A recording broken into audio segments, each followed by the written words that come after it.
Alright, so this is the final presentation for my class, and it's kind of a summary of the whole thing. And to start out with, it wants you to define what a scholarly person is. So, go to the next slide. Merriam-Webster defines a scholar as a person who has done extensive academic study in a specialized field, a learned person, or a person who's done advanced studies. Dr. Andreas Tolk of Old Dominion University in Virginia defined a scholar as a person who has a sharp focus that delimits the area of inquiry in which he or she works. This development of a long-term research identity is crucially dependent on sharp definition. And to me, the traits of a scholar are their disposition, their immersion, their authority, their persistence, their passion, their productivity, and their ethics. I'll kind of explain as each of those are. Now, disposition is, in general, it's how you usually act. It's your prevailing mood or tendency. When I'm talking about it as a scholar, it's how they carry themselves with regards to their research and how they know that there's stuff that they don't know and that they never stop trying to learn what they don't know, which in turn just shows them more that they don't know. Immersion is completely surrounding yourself with that knowledge and that learning, becoming intimately familiar with the classic stuff as well as the newest stuff about your chosen field of study. And like Dave Ramsey says, it's a gazelle-like intensity. You got to focus on it and almost nothing else. Authority is when a scholar speaks, he knows what he's talking about, and he knows how to back it up. So this is what I say, and this is why. And authority is defined as a citation used in defense or support, or an individual appealed to as an expert, and that, I think, is a very good definition of a scholarly authority. Persistence is to go on and keep going no matter your opposition or warnings that you get that you're doing the wrong thing, but you know it's right. Even when your research keeps hitting dead ends, you try a different way and you don't get anything, you just keep going at it because you'll find something. Passion is a strong liking or desire for or devotion to some activity, object, or concept. Intense, driven feelings about it. So a scholar should be visibly passionate about what he does. I mean, people should know what he's doing because he's always doing it. He's always focused on it. Go ahead, next one. Productivity. A scholar is useless unless he actually produces something, I think. And a scholar is productive through his publications and his research. And part of that is it's got to be found in the right area. It's not like you're going to study crime statistics and then publish them in the fireman's newsletter, So it's got to be in the correct areas. Ethics is very important for a scholar, I think. Ethics is a group that agrees to the principles of conduct. So an ethic, a scholar should follow strong personal ethics, and they should be rooted in the honesty of their own work. And they should also treat others with respect in regards to their research and their work. And so part of that is always, citing your references and making sure that what you are reporting is in fact the truth. Go ahead, next one. And part of this presentation is for you to name a person that you think embodies these qualities of a scholarly person. And for me, that's my father. And he is well educated. He has several degrees in criminal justice. He's successful. He's a captain on the police force here in town. He's definitely produced things. He helped rewrite the bylaws book back in the 90s.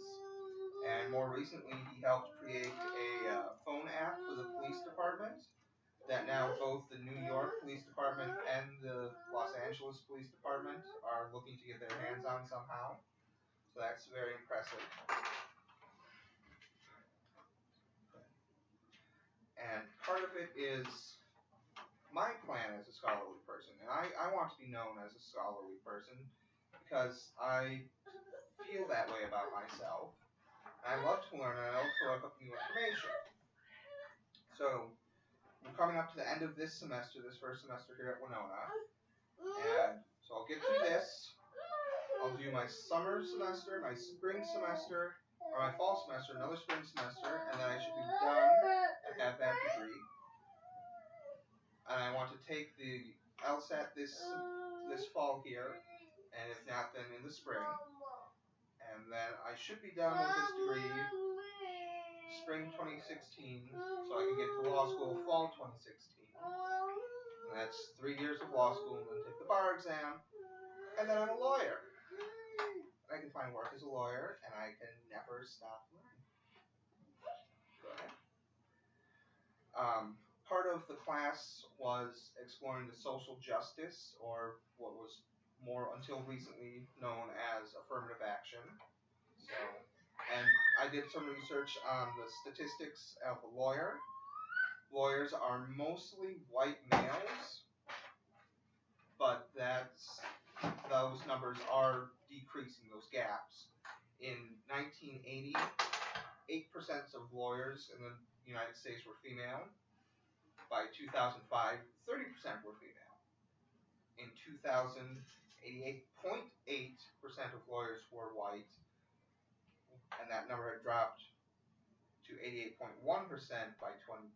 So not too much of a change, but it's happening a little bit. But the number of students for minorities actually have hovered right around 30%. So that's kind of surprising to me that there are more students than there are actual lawyers. So. Another big part of the class was using Erikson's development stages theory to work into your career theory. And according to Erikson, I'm in the 6th stage, which is the young adult. And the primary conflict of the young adult is intimacy and solidarity versus isolation. The major focus is your family that you have created, which does include your parents, but to a much lesser extent than the previous ones have, as well as your friends. And to be a scholarly person at this point in time is actually kind of difficult because I think it takes away from the family unit. It takes away your time. It takes away time that you could be at work making money. But with the support of the family unit, a scholarly person will take this time and prepare and give himself a career that will benefit the family for years to come.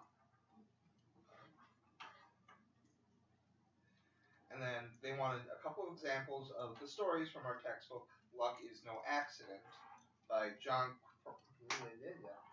Krumboltz and Alan Levin. And one that I really liked was the story of Rose, who went back to college at 87. So she said she had started a college degree years ago, but she had never finished.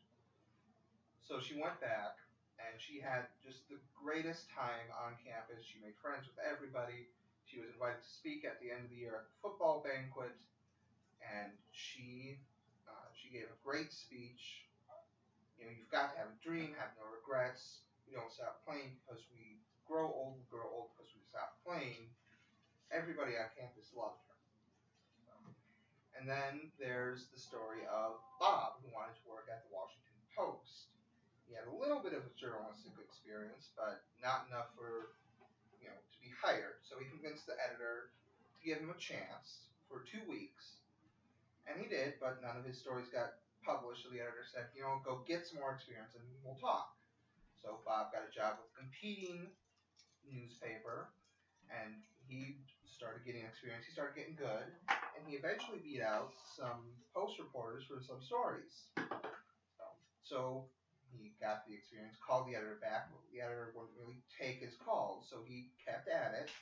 He got the editor's home phone number, which today would get you arrested, I'm sure. But he called the editor early on a Saturday morning, and the guy just didn't want to talk to him.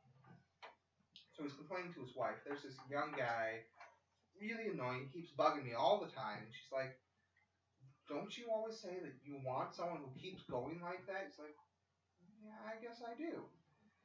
So he agreed, and he hired Bob Woodward, who then went on to break the Watergate scandal and eventually got President Nixon impeached. So you should always have to persist in the face of rejection. And that's what I've learned from this class, and thank you all for supporting me for all this time.